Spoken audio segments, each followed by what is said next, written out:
speak.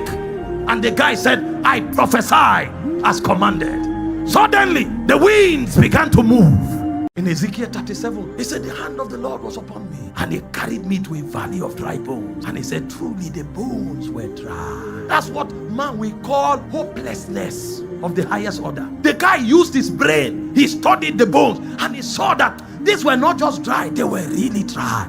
You know, when a man dies, that's hopeless enough. But when he decays, and then he becomes dry, and the bones are detached, that one, there's no context to qualify it. But God said there is an ancient technology. He says, speak to the bones. So long as you can talk, there is hope.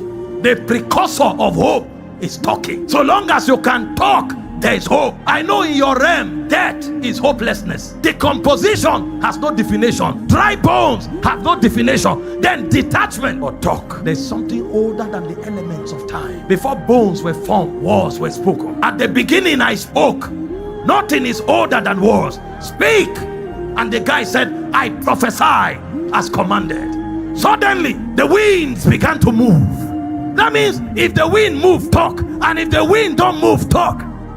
The winds began to move. And suddenly the guy heard a sound. And he said, bones began to connect to bones.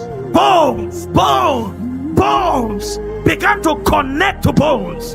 And when the bones merged, he said, don't stop talking. When you stop, the action stop. Keep talking. And he kept talking. Suddenly sinews appeared. Suddenly the wind entered. And when they rose up, it wasn't the people that died that rose up. A village that was overtaken died. But what rose up was an exceeding great army. Keep talking. Dry bones can become an army. Keep talking. Talk.